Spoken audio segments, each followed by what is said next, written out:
BNP যা বলবে, যেভাবে বলবে, যা করতে চাইবে তাই হবে।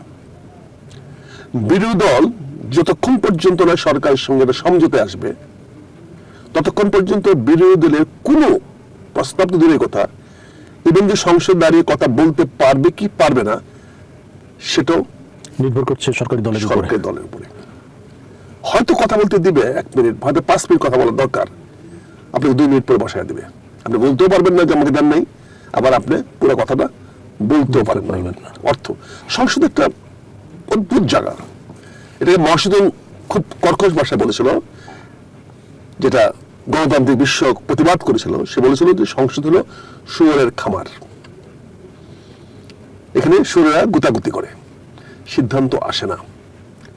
সংসদের সিদ্ধান্ত প্রধানমন্ত্রী যা ভাবেন, যা চান, যেভাবে চান, সংসদ সেইভাবেই তাকে অনুমোদন দেয়। আমাদের আর্টিকেল 70 এটাকে আরো স্পষ্ট করে দিয়েছে। সরকারি দলে সংসদদের ওখানে যা কিছু কথা বলার মতো স্বাধীনতা যদি সংসদ নেতা দেয়, তাহলে কথা বলতে পারবে। যেমন দেখেন পার্থ কথা বলতেছে, তার কথা বলতে দিচ্ছে। এখানে জামাতের বিরুদ্ধে যে কোনো ভাষায় কথা বলার জন্য সরকারি দলে এমপিদেরকে সরকার সুযোগ দেবে। এমনকি মাঝে মাঝে গণতন্ত্রের একটা কি বলে এসেন্স দেখানোর জন্য সরকারি দলের এমপিদেরকেও বিতর্কমূলক কথা বলতে দেওয়া হবে। আজকে যিনি সংসদের স্পিকার, চিফ হুইপ, তিনি কিন্তু সরকারি দলের থেকে সংসদে সরকারের বিরুদ্ধে অনেক কথা বলেছেন, কিন্তু তারপরে উনি আজকে সময়ের মাপে এসে বিএনপির সংসদীয় দলের চিফ হুইপ হয়েছেন। তো উনি কতটুকু হুইপিং করবেন তার এমপিদের উপরে, শুধু আওয়ামী লীগ জামাতের বিরুদ্ধে কথা বলবে না বিএনপির বিরুদ্ধে কথা বলার সুযোগ দেবে, এটা নির্ভর করবে সংসদ নেতার উপরে। যে সমাধানগুলো হওয়া দরকার ছিল আগের থেকেই, সেই সমাধানগুলো হয় নাই। আমি এখানে ছোট্ট একটা উদাহরণ দিতে চাই। 2টা ভাইয়ের জমি নিয়ে দ্বন্দ্ব। এই জমির মালিকানা কি হবে এটা 2 ভাবে সিদ্ধান্ত নিতে পারে। একটা, যে ভাইয়ের শক্তি বেশি সে দখল নিয়ে তার জমিটা ভোগ সে করতে পারে, ছোট ভাই কিছু করার নাই, বা বড় ভাই কিছু করার নাই, এক ভাই যে দখল দিতে পারবে শক্তি নিয়ে। আরেকটা সিদ্ধান্ত আসতে পারে আদালত থেকে। আদালত যে রায়, যা পক্ষে রায় দিবে সে, কিন্তু আদালতের রায়টাও আবার ওই জমির উপরে শক্তি কার বেশি তার উপর নির্ভরশীল। আজকে যে সংসদে আপনি আসছেন, এই সংসদটা কিন্তু মাঠের একটা শক্তি ছিল, একটা শক্তির ভারসাম্য ছিল, সেখানে সবাই শক্তিশালী ছিল। এমনকি আজকে বিরোধী দলের ছোট অংশ যেটা সবচেয়ে, তারা মাঠে সবচেয়ে বেশি শক্তিশালী ছিল, সকল দল শক্তিশালী ছিল। কিন্তু আজকের বাস্তবতা কি? আজকে সংসদের ভিতরে তারা সবচেয়ে দুর্বলতম। তারা শুধু কথা বলতে পারবে, সিদ্ধান্ত নিতে পারবে, তারা জ্বালাময় বক্তৃতা দিতে পারবে, তাদের কথায় কেউ শুনবেও না, কর্ণপাতও করবে না। আপনি পত্রিকায় বড় হেডলাইন করতে পারবেন, সিদ্ধান্ত হবে না। এই বাস্তবতাকে মেনে নিতে হবে। আপনি এখন আর সংসদে কোনো কিছু আপনি দাবি করে আর আদায় করতে পারবেন না। আপনি মুলতবি প্রস্তাব কেন দিতে যাবেন? আপনি মুলতবি প্রস্তাব গ্রহণ করার পক্ষে আপনার তো জনমত আছে, কিন্তু সংসদে তো আপনার শক্তি নেই। এখানে আপনি বলতে পারেন যে আমি এটা দিয়েছি, সরকার এটাকে বিরোধিতা করে সরকারের অবস্থানটা পরিষ্কার করুক। ভেরি গুড ট্যাকটিক্স, এটা খুবই সুন্দর কৌশল, আমি এটার সঙ্গে একমত। আপনি অনবরত এরকম প্রস্তাব দিয়ে যান, যে প্রস্তাবগুলো সরকারি দল প্রত্যাখ্যান করুক ভোটের মাধ্যমে। এই মন্তব্য প্রস্তাবগুলো দিয়ে আমি আমার বিরুদ্ধে অনুরোধ থাকবে, আমি যেটা মনে করি, নট ওয়ার্কআউট। ওয়ার্কআউট করা মানে আপনি ভোটে দিলেন না। ওয়ার্কআউট করা মানে সরকারকে এটার পক্ষে বিপক্ষে যাওয়ার সুযোগ করে দেওয়া হলো, অবস্থান দিলেন না। আপনি বলেন আমি প্রস্তাব দিয়েছি, এটা ভোটে দেন, আমি এখানে গেলে হেরে যাবো। তাহলে কি হতো? এটার উপর একটা ভোট হইতো, সেই ভোটে এক পক্ষ হ্যাঁ দিত, আরেক পক্ষ না দিত। তাহলে আজকে সংসদে কি দাঁড়াতো? যে বিরোধী দল সংসদে প্রস্তাব এনেছে জুলাই সনদ গ্রহণ করা হোক। এটা 1 ঘন্টা আলোচনা করেন, আধা ঘন্টা আলোচনা, 2 ঘন্টার বেশি আলোচনা করার কোনো স্কোপ নেই, কারণ 2 ঘন্টার বেশি সময় নিলে একে বলে টকড আউট, আলোচনা হয়ে গেছে, ভোটে যায় নাই। এটার সংসদীয় ভাষায় এর কোনো ব্যবস্থা নাই, এর কোনো অ্যাকশন নাই। তা আপনাদেরকে বলে সরাসরি এই আমার প্রস্তাবটা কি, জুলাই সনদ যেটা আমরা দস্তখত করেছি এইটা এই মহান সংসদে গ্রহণ করা হোক। প্রশ্ন ভেরি ক্লিয়ার। এখন স্পিকার এটাকে ভোটে দিতে হবে। ভোটে দিলে সাহেব বা বিরোধী দল বলবে হ্যাঁ, আর যদি সরকারি দল চুপ থাকে তাহলে হ্যাঁ ভোট জয়ী হবে। এই জায়গাতে, এই যে সংসদে, এখানে তো ভোটের দেওয়ার জায়গাতে সংসদ আসে নাই। কেন আসবে না? ভোট চাচ্ছেন না তো আপনি। আপনি জানেন কি বললাম, আপনি যদি আপনি কথাটা শেষ করতে দেন, আমরা ঢুকে নেই আপনার জিনিসটা, ওইটা ক্লিকটা ঢুকে নেই আপনার মধ্যে। কেন বলছি, আপনি প্রস্তাব দিলেন, আপনি বিরোধী দলকে বললেন এইটা আমি স্পিকার, এটা আলোচনা করার কিছু নাই, এটা আপনি ভোটে দিয়ে দেন। ভোটে দিলে আমি 3টা অবস্থান হতে পারে। একটা হলো ভোটে দিলেন, প্রথম প্রশ্ন আসবে এটার পক্ষে কে হ্যাঁ বলেন, সাহেবের বিরোধী দল সমুচ্চরে হ্যাঁ বলবে। তারপরে প্রশ্ন আসবে এটা বিপক্ষে যে না বলেন। আর এই প্রশ্নের উত্তরে 2টি অবস্থান আছে। একটি, যদি কেউ না বলে, টোটাল মেজরিটি থাকার পরে যদি সরকার চুপ থাকে, সরকারের 2/3 মেজরিটি সংসদে আছে, তারপরে সরকার চুপ থাকে, তাহলে হ্যাঁ ভোট জয়ী হয়ে যাচ্ছে। আপনি মাইনরিটি ভোট নিয়ে হ্যাঁ ভোট জয়ী হয়ে যাচ্ছে। আর যদি সরকার বলে না, তাহলে সরকার জিতে যাচ্ছে, কিন্তু হেরে যাচ্ছে সরকার, যে সরকার অবস্থান পরিষ্কার করে ফেলল। অর্থাৎ জুলাই সনদ সরকার বাস্তবায়িত করবে না, কারণ একবার যখন না বলে ফেলেছে তার পরবর্তী পদক্ষেপে সে আসতে পারবে না। আপনি এই জায়গায় সরকার না নিয়ে ওয়াকআউটে চলে যাচ্ছেন, আমি সরকার বলছি আমি তো বাস্তব করবো, আসেন আমরা, কিন্তু আপনি বিল আনতে হবে না, সরকার বিল আনতে হবে। সরকার বিল কবে আসবে, কখন আসবে, সেটা সরকারের কনভিনিয়েন্ট সময় আনবে। আপনার কথা বলতে জানবে না, আপনার ম্যাজিস্ট্রেটের কথা বলতে জানবে না, আপনার টক শো বক্তাদের কথা জানবে না, আপনার বাইতুল মুকাররমের মিছিলের মধ্যে জানবে না, গুলিস্তান চত্বরের মিছিলের মধ্যে তো মাধ্যমে আসবে না, ঢাকা বিশ্ববিদ্যালয়ের রাজ্য ভাস্কর্য আন্দোলনের মাধ্যমে আসবে না। এটা আসবে সরকার যখন বলবে। আপনি দেখেন বাংলাদেশে কোস্ট গার্ড একটা অর্গানাইজেশন আছে, জানেন এটা সরকারি বিলে পাশ হয়নি, এটা বিরোধী দলের বিলে পাশ হয়েছে। এই নুরুল ইসলাম মনি, উনি একটা বিল আনছিল কোস্ট গার্ড করার জন্য। ওই দিন ওই সেশনে সরকারি দলের সদস্য ছিল মাত্র 15 জন উপস্থিত, আওয়ামী লীগের সদস্য ছিল 60 জনের চেয়ে বেশি উপস্থিত। সব ভোটে বিরোধী দল জিতে গেছে। আইন করতে হয়েছে, কোস্ট গার্ড তৈরি করতে হচ্ছে। তো ওয়াকআউটটা কখন করতেছেন? ওয়াকআউটটা করবেন তখন যখন আপনি চাচ্ছেন এই আলোচনাটা অব্যাহত থাকুক। আমি এখন বাধা দিলাম, চলে গেলাম, আবার আসবো, আবার বাধা দিব। অর্থাৎ আপনি বাধাটা কন্টিনিউ করবেন। বাধাটা কি 5 বছর কন্টিনিউ করবেন আপনি? এটা যদি আপনার স্ট্র্যাটেজি হয়ে থাকে, আমার তো দলীয় সিদ্ধান্তের বাইরে কথা বলার তো আমার কোনো অধিকার নেই, ক্ষমতা নেই। কিন্তু আমি যেহেতু প্রশ্ন করলেন, যদি বললাম যে এখানে আমাদেরকে একটা স্ট্র্যাটেজিক্যাল প্ল্যান তৈরি করতে হবে।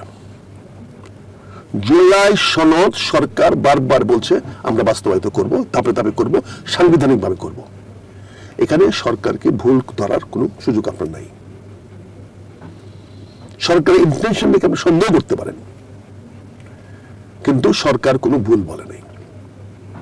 তাহলে বিরোধী দল যারা ওয়াকআউট করলো, জামাত ইসলাম, তারা ভুল করেছে কিনা এটা তো দৃষ্টতা হবে, আমার ভুল করছি না, কিন্তু আমি মনে করি এটা সুবিবেচিত হয়নি। এখানে আমাকে সরাসরি যেতে হবে, জুলাই সনদের প্রতিটি ইস্যুর উপরে আমাদেরকে মুলতবি প্রস্তাব আনতে হবে। প্রতিটি উপরে, যা জুলাই একটা ভুল নাই, জুলাই প্রতিদিন আমাদের সংসদ সদস্যরা জুলাইয়ের এক একটা অংশকে নিয়ে ভোটে দিতে বলতে হবে যে আমরা এটা বাস্তবায়িত করা হোক, জুলাই সনদের অংশটা বাস্তবায়িত করা হোক, জুলাই সনদের অংশটা বাস্তবায়িত করা হোক, জুলাই সনদের অংশটা বাস্তবায়িত করা হোক, জুলাই সনদের অংশ বাস্তবায়িত করা হোক। প্রতিদিন 40-50 জন সদস্য সংসদে সেই প্রস্তাবগুলো আনবে। একটা আসবে জুলাই সনদ বাস্তবায়িত করা হোক, এবং এটা আলোচনা করা কিছু নেই, যে আলোচিত বিষয় বহুত আলোচনা করেছি, বাস্তবায়িত করা হোক, এটা ভোটে দেন। ভোটে দিলে পরে এই তিনটা অবস্থা তৈরি হবে: হ্যাঁ ভোট, মৌন ভোট, না ভোট। এখন স্পিকারকে বলতে হবে, যদি মৌন থাকে হ্যাঁ ভোট জয়ী হয়েছে। আর যদি না ভোট পড়ে তাহলে স্পিকারকে বলতে হবে গুনিয়া যে না ভোট যখনই আসবে তখন ভোট গুনতে হবে। যখন হ্যাঁ ভোট অ্যাগেস্টে না ভোট আসবে তখন গুনতে হবে। কারণ ওই তখন বললে হবে না যে জুড়ে কারণ অল্প লোক কিন্তু জল করতে পারে, তখন এটাকে গুনতে হবে ভোটে, অর্থাৎ ভোটে দিতে হবে। তখন বলতে হবে যে হ্যাঁ ভোট আছেন তারা দাঁড়ান, তারপর যারা না ভোট আছে তারা দাঁড়ান, সে কাউন্ট করবে। তার মানে আপনি সরকারের অবস্থানকে স্পষ্টকরণ করে দিচ্ছেন। সরকার জুলাই সনদের পক্ষে কি পক্ষে না পরিষ্কার করে দিচ্ছেন। আর যারা মনে করেন যে এইটা রাজপথে ফয়সালা হবে, তাদের কাছে বিনীত অনুরোধ থাকবে, রাজপথে ফয়সালা হবে এতে কোনো সন্দেহ নাই, তো আপনাকে অন্তত মিনিমাম 4 বছর অপেক্ষা করতে হবে।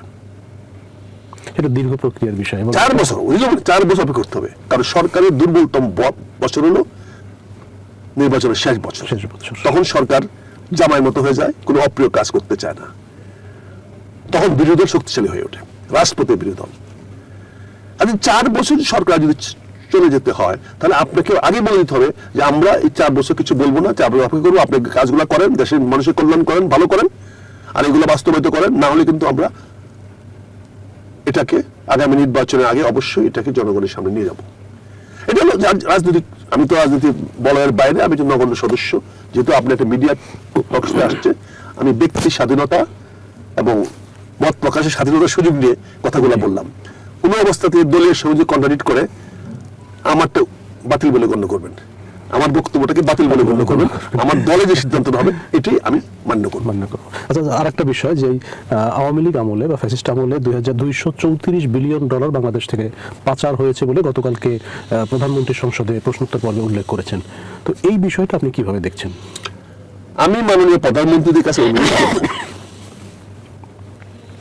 যে এই ধরনের রূপবানের গল্প না বলাটাই বোধহয় ভালো। বঙ্গবন্ধু শেখ মুজিবুর রহমান কন্ট্রোভার্সি হয়েছে যখন বলেছে 30 লক্ষ শহীদের বিনিময়ে। এই 30 লক্ষ শহীদ আজও কেউ মিলাতে পারে নাই। 3 লক্ষ মা বোনের ইজ্জতের বিনিময়ে আজও এই ফিগারটা কেউ মিলাতে পারে নাই। তাতে কন্ট্রোভার্সি হয়েছে, বিতর্কিত হয়েছে জাতির পিতা। আজকে মাননীয় প্রধানমন্ত্রী 234 বিলিয়ন ডলার পাচার হয়েছে বললেন। 225 বিলিয়ন ডলার তো 15 বছরে বাংলাদেশ আয়ও করে নাই। মূল অর্থনীতি প্রভাব ছিল 234 বিলিয়ন ডলার। আমি বলছি না আওয়ামী লীগ টাকা পাচার করে নাই, কিন্তু এটাকে আপনি জাস্টিফাই করে দিলেন, বিকজ আপনার ক্লেমটা ইজ নট কারেক্ট। আমার বাবা খুন হয় নাই, কিন্তু আমি আপনাকে বলতেছি আমার বাবাকে খুন করছেন, তাহলে কি এটা হবে? প্রথম তো আমার বাবা খুন হইতে হবে, তারপরে এখানে তো বলতে হবে প্রথমে স্পষ্ট করে কত মিলিয়ন বিলিয়ন ট্রিলিয়ন ডলার পাচার হয়েছে, হিসাব কোথায়? এই খাতে এই খাতে এই খাতে এই খাতে এই খাতে হিসাব করে বলেন এই এত টাকা পাচার হয়েছে, তারপরে বলেন কে করেছে। এখানে এই ধরনের বক্তব্য প্রধানমন্ত্রীদের যখন দেওয়া হয় তখন প্রধানমন্ত্রীদের বক্তব্যটা প্রশ্নবিদ্ধ হয়।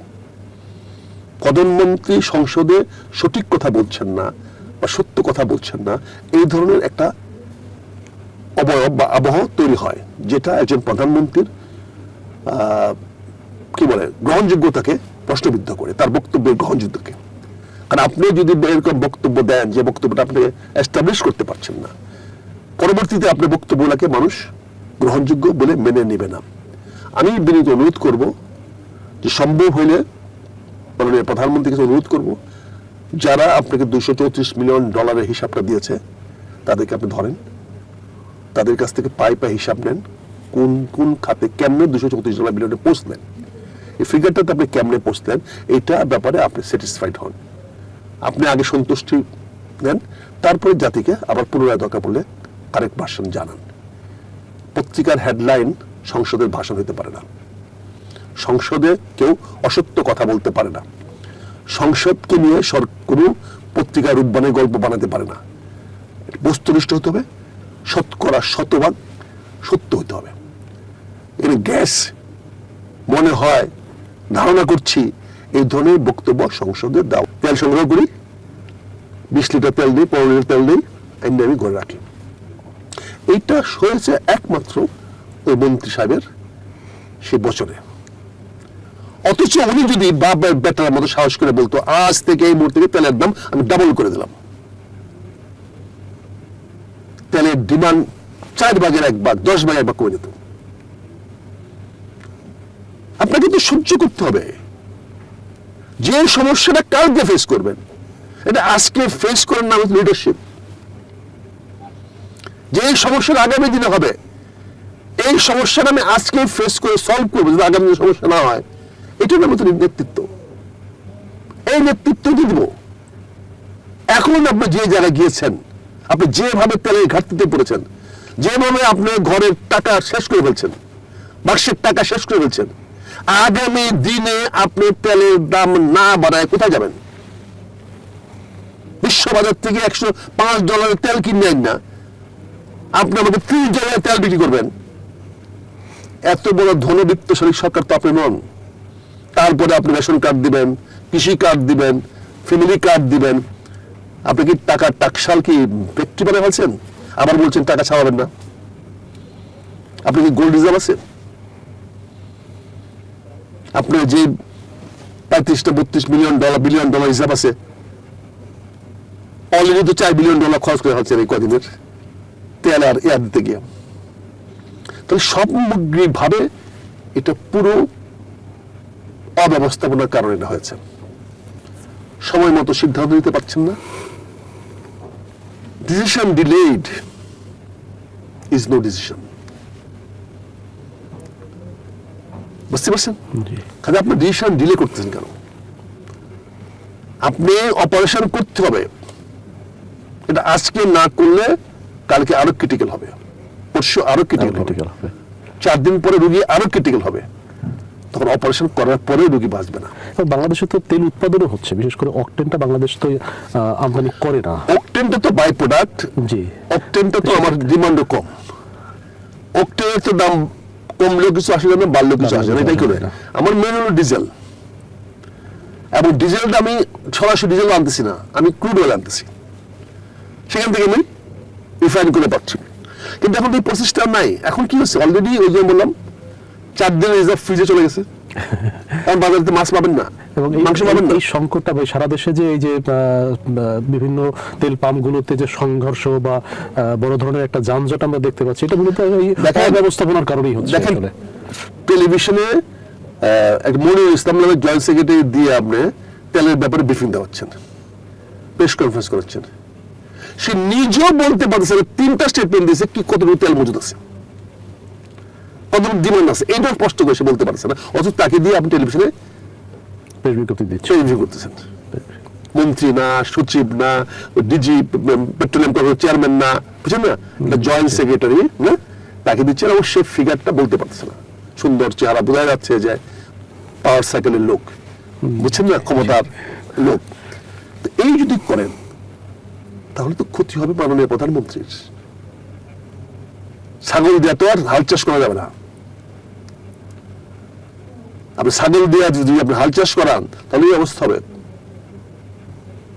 ফটং ফটং কথা বলা মানে ফটং ফটং কথা বললেই ভালো মন্ত্রী না। কাজে আপনি কিন্তু বলতে হবে, তেলের ক্রাইসিসটাকে আপনি অলরেডি এমন জায়গায় নিয়ে গেছেন, তেল আমদানি করে এখন আপনি সমাধান করতে পারবেন না। রাশিয়াতে আনবেন এত লক্ষ টন, অমুক এত লক্ষ টন, আপনার টাকা কই? আপনার অর্ধেক দামে আনলে তো অর্ধেক দামে টাকা কই? আপনি আসল টাকা যাচ্ছেন না কেন? এবং এই তেল যদি এই মূল্য রাখেন, অলরেডি ইন্ডিয়ার তেলের দাম বেশি হয়ে গেছে, তাহলে তেল তো থাকবে না আপনার দেশে, পাচার হয়ে যাবে। আপনার ড্রাম দিয়ে আনতে, পাইপলাইন ইন্ডিয়াতে তেল আনতেছেন আর জেনে কিন্তু চলে যাচ্ছে। কারণ যেখানে মূল্যের পানি কি যেদিকেই নিচু দিকে যাবে, আর বাতাস আপনি কি করবেন? এখানে মূল সমস্যাটা হচ্ছে ম্যানেজমেন্ট। এবং সরকার ইতিমধ্যে তেলের ক্রাইসিস এমন জায়গায় নিয়ে গেছে, এটা কোটা বিরোধী আন্দোলনের মতো হয়ে গেছে। কোটা বিরোধী আন্দোলন সময় মতো এটাকে ম্যানেজ করতে না পারার কারণে, ব্যবস্থা নিতে না পারার জন্য শেষ পর্যন্ত সরকার শেখ হাসিনার মতো দুর্দণ্ডভাবে সরকার দেশ ছেড়ে চলে যেতে হয়েছে। আমি সেটা প্রত্যাশা করি না, চাই না, কিন্তু জুলাই সনদ নিচ্ছেন না, বিরোধী দলীয় কনফারেন্সে নিচ্ছেন না, বিরোধী দলের সঙ্গে একটা সুসম্পর্ক রাখার চেষ্টা করছেন না, বিরোধী দলের নেতা আপনার অফিসে এসে যাচ্ছে আপনার সঙ্গে দেখা করার জন্য, মোলাকাত করার জন্য, আপনি তাকে দেখা করতে দিয়েছেন, ভালো কথা। আপনার তো বিরোধী দলের নেতার অফিসে যান নাই। আপনার জেস্টারটা তখনই সুন্দর লাগতো, ভালো লাগতো যদি বলতেন আমার অফিসে করেছেন, আপনার অফিসে যাই। ওইটাই হতো মহানুভবতা, ওইটাই হতো মানবতা। আপনি প্রধানমন্ত্রীর অফিসে বিরোধী দলের নেতা এসে দেখাতে চাচ্ছেন পত্রপত্রিকায় বিরোধী দলের নেতা আপনার অফিসে গিয়ে লবিং করে বেড়াচ্ছে, এটাও বলতে চাচ্ছেন ছবিটা দেখা। এতে মহানুভূতি লাগছে তো শেখ হাসিনা বেশি মহানুভূত ছিল, সে আপনি বাইরে চলে গেছিল। এবং ম্যাডাম রাজি ছিল দেখা করার জন্য, মাননীয় প্রধানমন্ত্রী আপনি ফোন করে না করে দিয়েছিলেন। এই আপনি সাত্তারকে ফোন করেছিলেন, এই শিমুল বিশ্বাসকে ফোন করেছিলেন দেখা না করার জন্য। এটা তো আপনি মহানুভূতি দেখাতে পারেন না, আপনার অফিসে বিরোধী দলের নেতা আসছে, এই ছবি দেওয়াটা তো আপনার বিশেষ ট্রাস্ট হয়েছে।